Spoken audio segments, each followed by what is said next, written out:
Welcome back to the locker room, episode 7, noon show. Appreciate people that came through today. If you trickle in, that'd be great. We have a lot of good things to talk about. I don't know how long this show will go. Generally, with this show, half hour, 60 minutes. Appreciate people popping through. Already got a couple viewers already, so that's always a positive thing.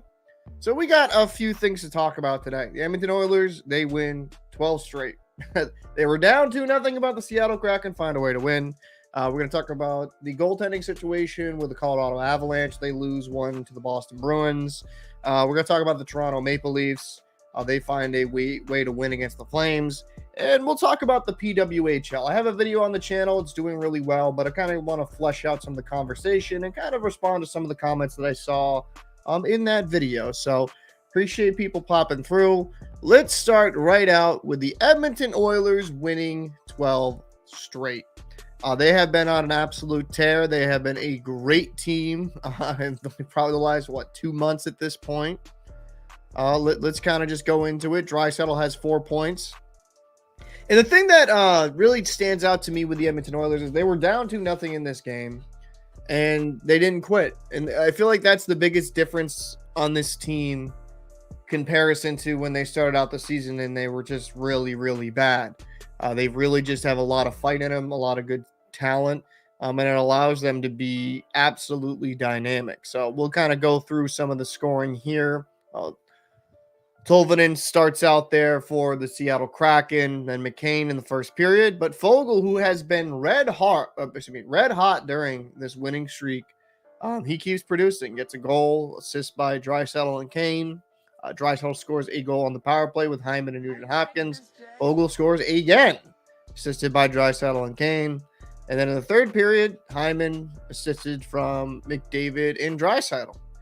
The Edmonton Oilers have been downright impressive during this run, and it has allowed them to get back towards the top end of their own division, which is just insane. It lets me scroll down. In 41 games played, 25 wins, 15 losses, and 1 overtime loss. They are now sitting third in the Pacific Division and have a good chance to keep climbing up the rankings. Now, could they catch Vancouver? I mean, hypothetically, they're 4 games back. They win all those 4. That's 8 points. Then they'd be 59 points. Comparison to 64 for Vancouver. They're still in that. They're still in that dogfight, in my opinion, to finish pretty high up. Hey, what's going on, Rain? I appreciate you popping through.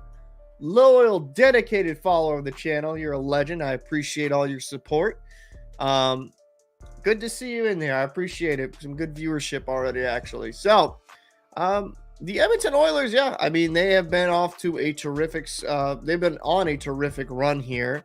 You know, it's really impressive. And they're getting good goaltending. Stuart Skinner, I'm actually going to go here to the roster just because Cat Friendly shows the stats, but sometimes it takes a little bit longer for them to update it.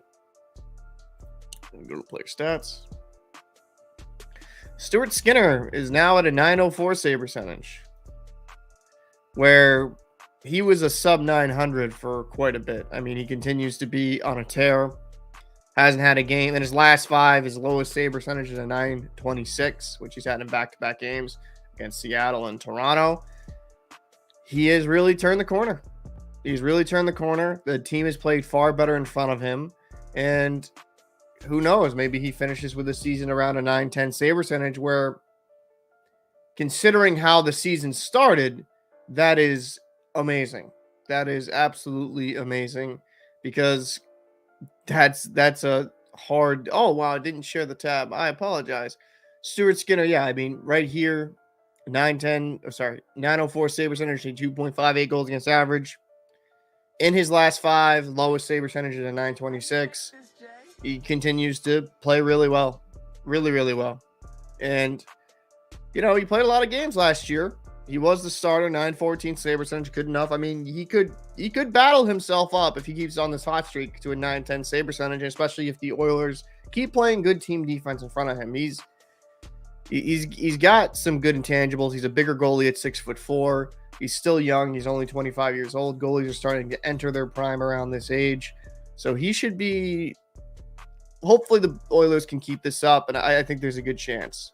I mean, just looking at the standings yet again, it's insane how they climbed back into this fight.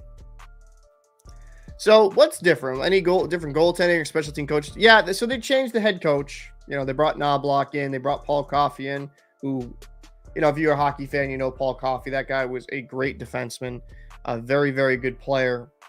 I think that's kind of the main difference is the coaching, because they really didn't make any changes with the players, right? Now, I don't know if you even want to mess with anything. I don't even know if you'd want to mess with anything with the players. You probably just want to keep it how it is. It would be nice if they could get another upgrade on the back end, like get another defenseman, if they could find a way to make that work in the cap. But they have just been, I mean, there's a lot of different reasons they're playing far better 200-foot game. McDavid, Draisaitl playing better in their own end. You're having some good secondary, like Foegele. You know, he's not a big name, but he's been on a tear during this winning streak. And, you know, the goaltending has been better.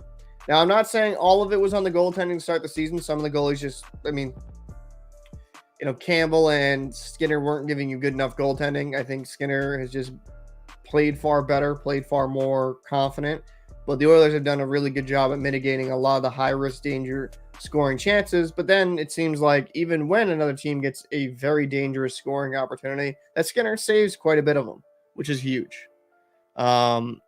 He's been fantastic in this run. And it's kind of like, I mean, last season he played really, really well.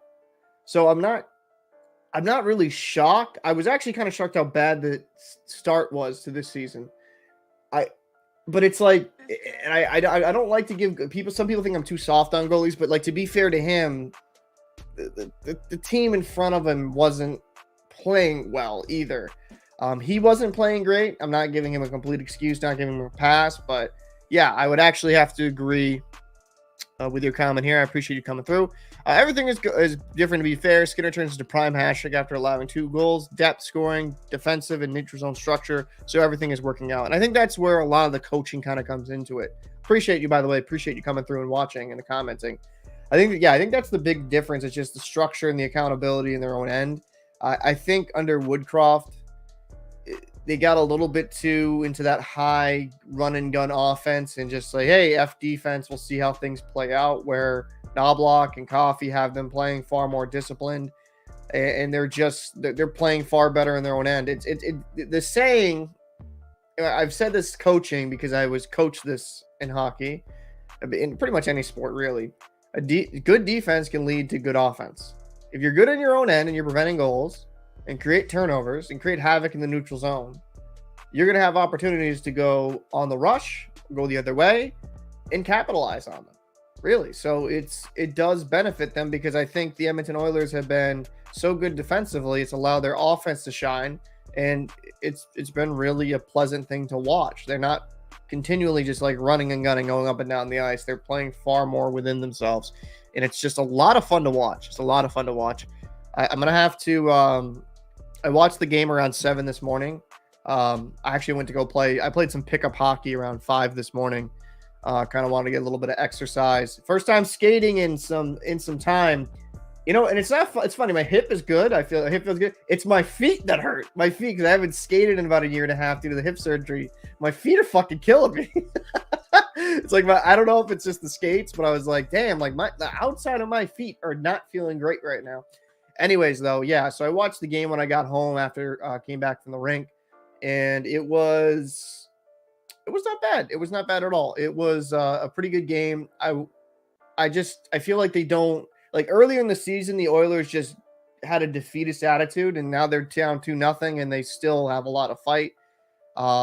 Yeah, it's a complete turnaround when it comes to the way they're playing, the structure, the coaching, and just the mentality overall of the Oilers. And it shouldn't shock anyone how good they are, if we're being honest. It shouldn't shock anyone how good this team is, because they have so much talent. Like, you have arguably 2 of the top 5 players in the NHL on your team. you should always be in that conversation.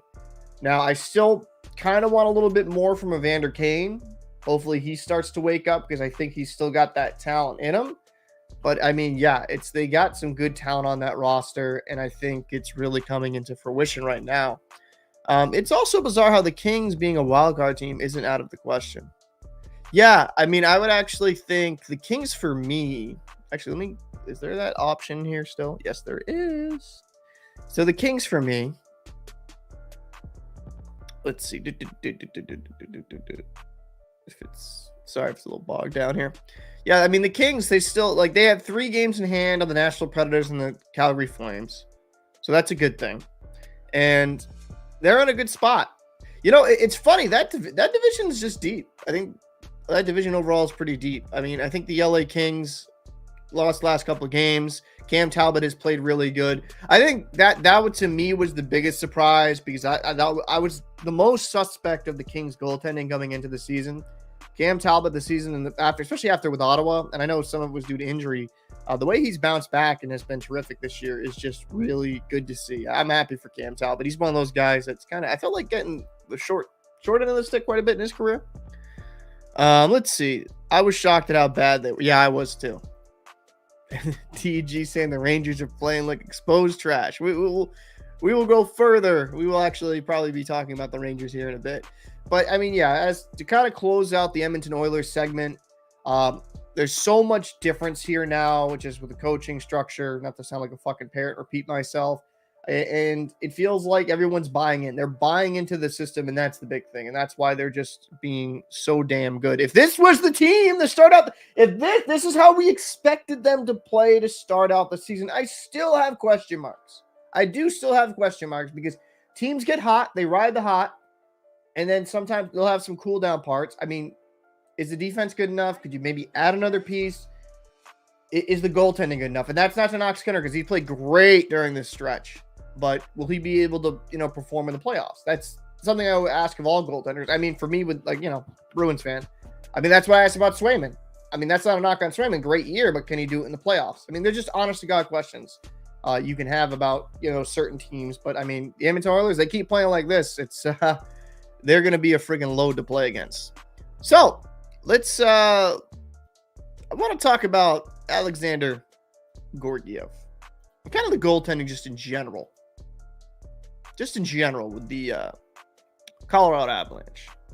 All right. So 38 games played, 24 wins. And that's the big thing about him. He's getting a lot of wins. 2.95 goals against average and 896 save percentage. Now, this is a down year for him. Boston lit him up for 4. For that, Montreal with 4. Toronto with 3. Did have a shutout against the Knights and then, lits up 3 against Boston before, but I believe they won that game, so that's not too bad of a deal. Like Georgiev, because of the team he's on, is still getting wins. But looking at him, Georgiev, right? Last season, 62 games played, 40 wins, 16 losses, 6 overtime losses, and 919 save percentage, very good, 2.53 goals against average. But it was interesting. The year before, and I know some people say it was because you're a tandem with Shesterkin, didn't have great statistics. But before that, he was good. So is he just having, when I'm watching him play, I don't think he's horrific. I think some of the defense can let him down a bit. And Colorado's missing some pieces, to be fair, too. But statistically, he's having a down year. And is that anything you're worried about if you're a Colorado Avalanche fan? Because when you look at the team, you have world-class players, McKinnon, Rantanen, Makar, Taves. I mean, McKinnon single-handedly reviving Drouin's career. You got some good pieces over here up front and on the back end. And then in net, though, both goaltenders are a sub-900 save percentage. And is that a cause for worry if you're looking at the Avalanche as being a serious game? How you make this, Jay? Talent like the Oilers, it's got to be Coach Bro. Are you sure you watched the Bruins game last night? Yeah, I watched the Bruins game last night. I mean, I was watching it on Nesson. So, but yeah, I think with the Edmonton Oilers, with the Colorado Avalanche, you can have some conversation about the goaltending and the production over there, but I think a lot of it is I think a lot of it's the defense in front of these goalies. Because if both goalies are sub 900, unless they're just downright horrific goaltending that shouldn't be at the NHL level, I tend to look at the defense, like, are they playing good enough in front of them? I'm not really worried though with the Avalanche. They have so much talent. They have a lot of talent on this roster that they're always going to be in that conversation towards the top end of the league, because they're just, when you have Nathan MacKinnon, arguably 2 or 3, however you want to have that conversation, in the NHL for player talent, they're going to be they're always going to be there. So, I mean, they're currently second in the Central with 46 games played, most game played right there, 61 points with a 29-14-3 record. They lost one against Boston, but I think they'll bounce back. They're going to be fine. They're 7-3 in their last 10. What's actually kind of intriguing for me, if it actually will let me do this, it didn't let me do it. Okay, I was just going to go right to stats, excuse me. McKinnon's second in the NHL in points, 2 behind Kucherov, who Kucherov's had a monster year. Pasternak's third. But MacKinnon and Kucherov are having great years. And with MacKinnon, a guy like him, he would have had more 100-point seasons easily if he could just stayed on the ice. Because, last year in only 71 games played at 111 points, he's on pace to have a monster year, a career high in points. When you watch him, it's just so much fun because the guy's got a ton of head speed. It's crazy. So he's just a fantastic player. One of those guys that's worth the price of admission. So yeah, definitely. How you make this, Jay? But let me go back to if it lets me, please. Yeah, I'll go back to the standings here, make this a little bit easier for myself. So let me look at the comments here. So that's a good win-loss for such a poor goals against average. Yeah, I think it's a lot of it's their offensive juggernauts in Colorado. They put up a lot of goals, a lot of points. Let me actually just go to the schedule. Just go to the full schedule, please. This will allow to kind of show. Colorado can put up some damn goals, right? Only 2 against Boston, but 7 against Ottawa, 3 against Montreal, 5 against Toronto, 3 against Vegas, 4 against Boston. I know they lost 8-4, but still 4 against Florida, 5 against the Stars, 5 against the Islanders. Offense isn't the problem with the Colorado Avalanche. They're scoring on a crazy above average. 3 against Sharks, only 2 against St. Louis, 4 against the Coyotes, 4 against the Coyotes, 6, 3, 6. 2, 6. Only 2 against Winnipeg, but then 5 against Buffalo, 6 against the Calgary Flames. They have enough offense, and that's not where I worry about. When you have Rantanen, you have MacKinnon, and now Nichushkin, that's gonna be interesting to see where things go in that.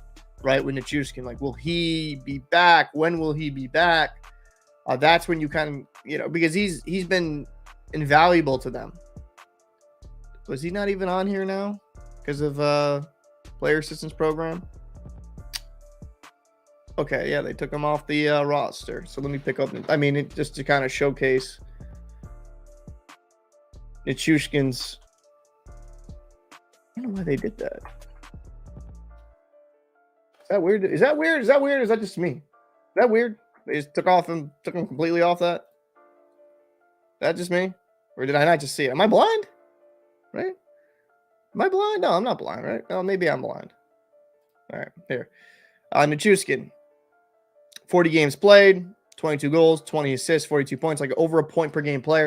You're going to miss that a lot. There's a lot going on with him. He's in the player assistance program, so hopefully he's okay. Hopefully he's able to, get okay. His health is priority here. But Nichushkin is one of these players, he's always, you look at him oh, he's career high 52 points, but that was in 62 games played. You know, last season, 47 points in 53 games played. This season, 42 points in 40 games played. He's a very good player. And I think there's a lot more there in him. You know, he was the 10th overall pick. He's 28 years old. He's in his prime. I mean, I wouldn't be surprised eventually if you see this guy get around like a 90 point to maybe 100 point season, depending on his line mates. Honestly. It looked like the Avalanche, Rain says, it looked like the Avalanche gave up a significant goaltending defenseman after the last cup. Yeah, they did give up Kemper. But, I mean, to be fair, Georgiev played well for him last season. He did. He played extremely well for him. I don't think it's I'm not going to say it's just strictly goaltending in that regard. I think the Avalanche, well, you want them to play probably better team. Not probably. You do want them to play better team defense. I'm not going to sit here and blame Georgiev for their shortcomings because he was well last season. And I'm actually kind of interested now. Darcy, because I know Lindgren. I know Lindgren's been really killing it. I mean, and to be fair, like, I know it's a different situation, but Darcy Kemper, right? 23 games played, 3.13 goals against average, 895 save percentage. He was amazing during that run. It looks like recently he's played a little bit better, but like he was great for that Colorado Avalanche Cup winning run. But I mean, he's I mean, the Capitals I would say are definitely not as good as the Avalanche, but he's come down to earth. And Lindgren for the Caps is off to a terrific start. So I don't want to just say it's strictly defense here, but yeah, Kemper's come back down to earth. I can't find any of the defensemen they traded. Avs haven't been the same. I'd have to do kind of a research and go back into that myself. I don't think it was. Who the hell was it? Do not remember at this point. But I'll probably follow up with that. Definitely have something on the Patreon for that, kind of go into a deep dive. So let's talk about everyone's favorite team. The Toronto Maple Leafs, baby. You know, it pains me to say the Maple Leafs, they got some passionate fans here. They got some passionate fans. All right? They do. They got some passionate fans over here. So, it's not popping up for me? Because there we go. I had it saved up in a tab. StreamYard being a little fucking goofy with me right now. Ended up winning against the Calgary Flames, 4-3. Nylander, I mean, he gets some couple points he needs. And again, though, it was funny because like during the Bruins game, you know, I kind of checked my phone and I saw that the Maple Leafs were down 2-0. I haven't watched this game yet. I'll probably be watching this eventually, whether today or tomorrow. But I was like down 2-0, like, ooh, that's not great. But hey, they find a way to win. Matthews, let's say 1, 2, 3, gets a hat trick on the night. Okay. Matthews stays red hot. He has 37 goals already. What the hell? Oh, that's crazy. That's insane, actually. Matthews has a hat trick on them. That's crazy. Pasta had a hat trick. Matthews had a hat trick. How many points did Matthews have on the night? Actually, let's see. Kind of interested. Let's see. At 4. Okay, so 3 goals, 1 assist. Nylander gets 2 points. Marner gets a point. Gregor, Nyes, Holmberg, McCann. Okay. I mean, Matthews is just a monster of a player. Absolute monster of a player. And Martin Jones, not great statistically. I'll have to, this is a game I'm going to have to watch. I'm just going off the box score. I don't know if they were good or bad goals. I just, I'm going to be fair to the guy. But he's been really good during this Maple Leafs run. And Huberdeau appearance. 2 points. Who was in net for them? Vladar. Okay. 879 savers. And again, it's hard for me. Like, you can just look at statistics and say it's terrible, but I have to look at the game and see game film, kind of look back at it. But the Maple Leafs, a team that, they're pretty damn good. They end up winning 4-3 against Calgary, and that keeps them within striking distance It keeps them within striking distance in the Atlantic. Right? Because right now they're sitting third, 43 games played, 22 wins, 13 losses, 8 overtime losses, 452 points. They got a game in hand of both the Bruins and the Panthers. They are sitting six back of the Panthers and 11 back of the Bruins. But they could, they're battling here for at least getting home ice in the playoffs. That's gonna be interesting to see how the rest of the season shakes out, because the Bruins have a very tough schedule coming up. I think they'll probably come back down to earth a little bit over the second half. So I wouldn't be surprised if Florida overtakes them. And this is a question I would have for some Maple Leaf fans. Who would you rather face? Would you rather face the Florida Panthers or the Boston Bruins? Who's the team that you would definitely want to play? Would you rather face the Panthers, who didn't go well for you last season, or the Bruins, who historically do not do well against? If you're a Maple Leaf fan, that's got to be tough. That's got to be an extremely tough choice. The Atlantic's got some pretty good top-end teams. And then, the Maple Leafs aren't even really locked into that third spot. Detroit's in that conversation. Tampa's in that conversation. Vasilevsky's looking to start again. Feel like he's getting back to normal a bit, getting within a groove. That is going to be very interesting to see how the playoff picture, plays out in the Atlantic. Just like in the Metropolitan, though, to be fair, they're just, you have the seventh team in the Metro still within striking distance. Like that's funny. Like that's pretty damn good, to be fair. And the New Jersey Devils feel like the equipment manager is dinged up at this point. So, yeah. It's going to be very, very interesting to see how things play out in this playoff picture, especially out east. As for the West, and I apologize, I jump over a little bit in this conversation. I know it might get annoying. I just like talking when it comes to my mind.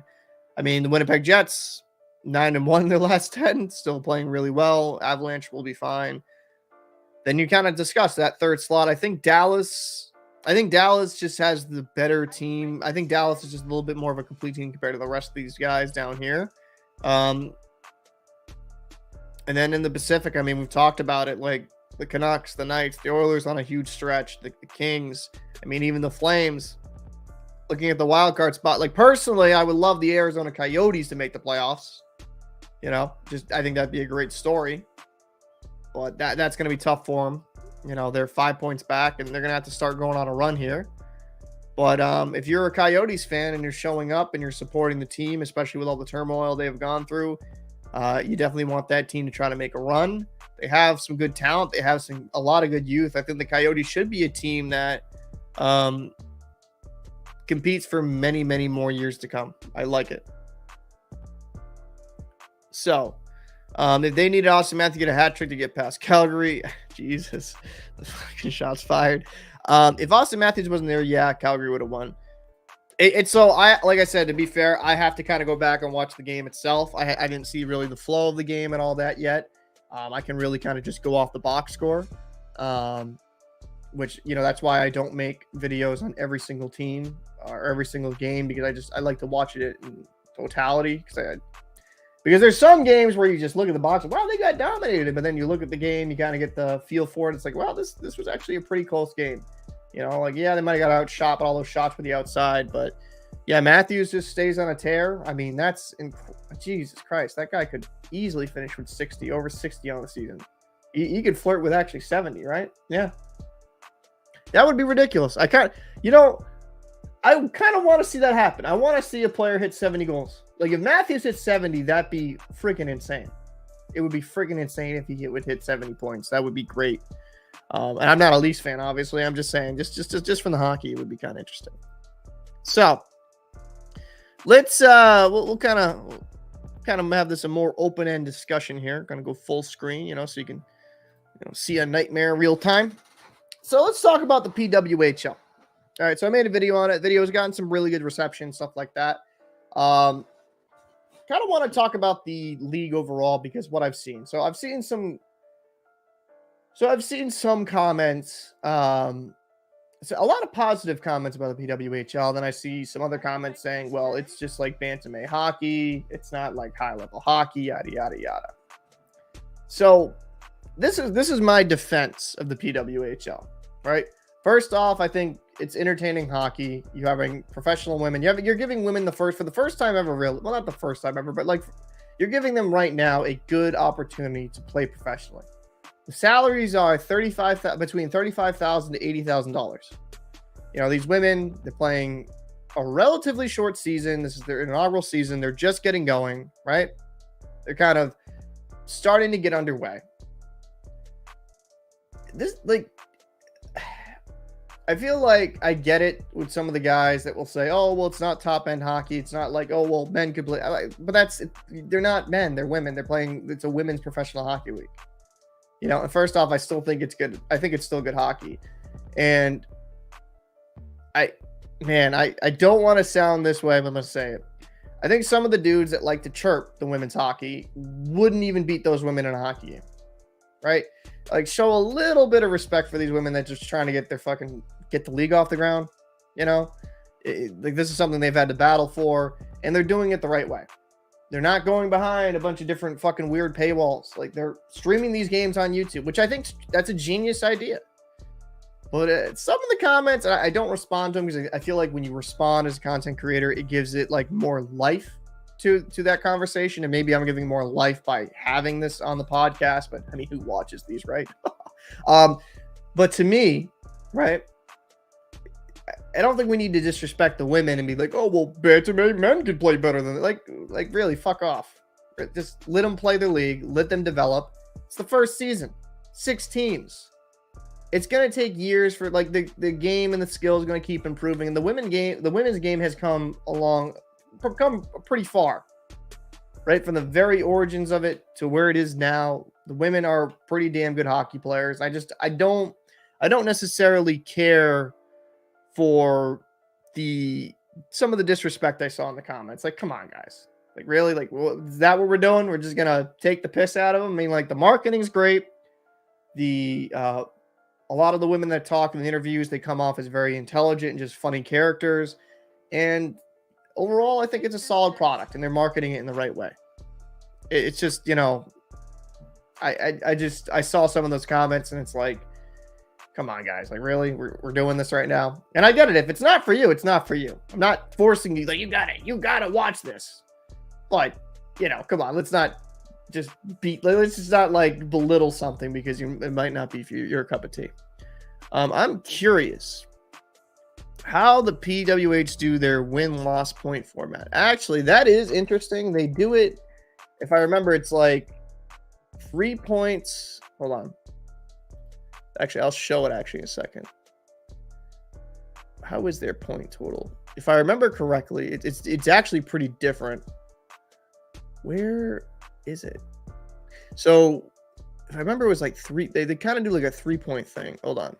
PWHL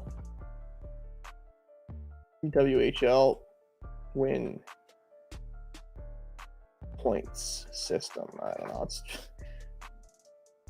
Okay, so how it works is in the PWHL, 3 points are rewarded to a team that wins in regulation, 2 for an overtime or shootout win, and 1 for an overtime or shootout loss.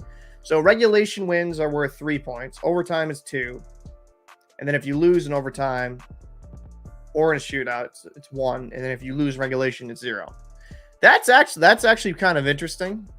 That's actually very, very interesting how they kind of do it in that format. Very, very interesting. Hold on. Hold on. What is going on here? All right, this is fucking annoying. All right, sorry, that's a like random Skype thing pop up. I appreciate veteran athletes because they're forced to use the brain over brawn. 12-year-old girls could board Boston college players when I was in Nova Scotia. No, I think I quite frankly, it's just, I think it's a good league. I think they're doing well, the marketing, and some people kind of talk about like the lack of logos and lack of this. I mean, it's the first season, and then you got to work with trademarks, and someone that's ever just dealt with a regular ass business understand there's so much paperwork needed. They wanted to get the league out now, and I think it's fine. You just have a name of the city, and then you kind of have fan contests or whatever, figure out the logo and the names. It's just, I think it would be just getting it online, having thousands upon thousands of people watching. I mean, like when I was watching the other night, it was like 30,000 live viewers, something like that. And you're like, oh, that's only 30,000. That's impressive for a league that's so small. And the fan reception's been pretty well. The thing with the PWHL is if they keep marketing and keep being intelligent, they're going to be fine. Will they ever be to the level of the NHL? I probably doubt that. But there's a market. I mean, you have a lot of minor league hockey teams be very, very successful. If they properly market and stay within their means, you know, that you could be seeing women make six figures salaries. I do believe that. If they properly market it and just have a good messaging. Like the big thing is the good messaging. You know, for me, you know, I've coached youth hockey. I've coached youth hockey for both boys and girls, right? And the game can be a little bit different. It's actually interesting with the physical, you know, they do have body checking, not to the degree of the men, but they're, you know, they don't change it as much in comparison to Olympic play. You know, there's checking. I think it's a different game, but if you like the fundamentals and you can appreciate the fundamentals, you can appreciate more of a team passing. That's the biggest thing I've noticed. Like on the power play, for example, with the women, they pass around quite a bit. And they kind of just try to do the proper play and have more of a team first mentality, you know? And I think a lot of more, like with more training, with more seasons where they have proper facilities, more training, more, you know, access to certain things and like certain tools and features, the women's game is going to keep improving. It's just going to keep getting better as time goes on. So, Fool in the Rain says, I like that PWHL format. It's going to take some time to attract more talent. I mean, absolutely. That's the thing, though, too. It just takes time. It takes time to develop these leagues. It does. You know, it's going to be one of those things where I think if you go 5 years from now, the league's going to be better. If you go 10 years, it's going to be even better than that. It just takes time. Just takes time. 10 Shot says, the NHL should take some notes from the PWHL. In comparison to some of them contract deals, I mean, yeah. I mean, the NHL, and this is where I'll kind of give them some leeway. They can't do with the PWHL by just strictly, you know, live streaming the game. They would see really not much return on investment, I don't believe, unless they figured out a deal with YouTube to get significant money. Like they do the TV deals and the ESPN deal because it's millions upon hundreds and hundreds of millions of dollars that's guaranteed to the league and to each team. So I can understand that. But I do think like the blackouts, the stupidest thing to me, this is the one thing I will say, the stupidest thing to me as a paying viewer, why in the hell are certain things blacked out if I'm paying for a service? I just don't believe in the whole blackout thing. And maybe you disagree with me on that. But blackouts at this point in this time and age is fucking stupid. I get it. You want, oh, well, they got to go to the regional. But I'm like, if Netson's not working, if Netson don't let me watch the game, let me just go to ESPN Plus to watch it from the other team's feed without having to magically like use a VPN and do all this crazy stuff. But, you know, yeah, I think for me, PWHL kind of getting back on point. It's a young league, 6 teams. I think they're doing everything right. I do want them to kind of incorporate highlights and clips of things of that nature. I think that would be amazing for the league. I think that would kind of help grow it.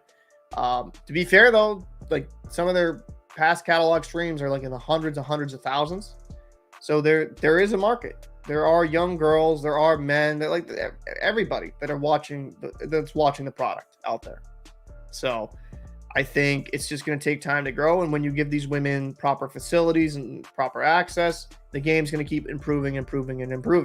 Because these women like, yeah, they've had professional leagues in the past that have kind of like been there for a minute and then they fold.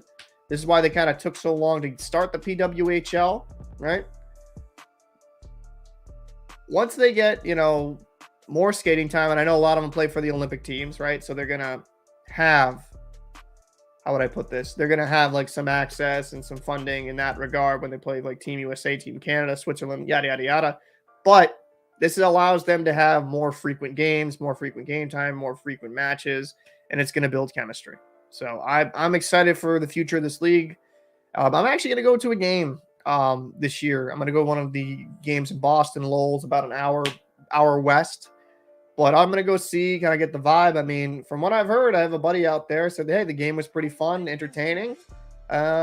And I think it would be a good experience. And I encourage, I mean, listen, if you like hockey and you like good fundamentals, I definitely encourage you to watch the PWHL. And if it's not for you, that's cool, right? If you just want to watch the NHL, I get it. But, you know, I don't think we need to talk down or insult the women. I mean, just let them have their league, let them do their thing. And, you know, hopefully things keep progressing. I will say this, the PWHL is going to be the most successful women's league. I think the PWHL has a far greater chance to succeed than WNBA does, because it seems like they're far more in tune with their own market. Fooling in the Rain said, my dad said they started women's hockey league in Chicago and then the wars came along. Yeah. There was actually, there's been a few different women professional leagues, but they just weren't really managed. I mean, I'm more talking within the last decade or so, and they just weren't really managed properly or marketed.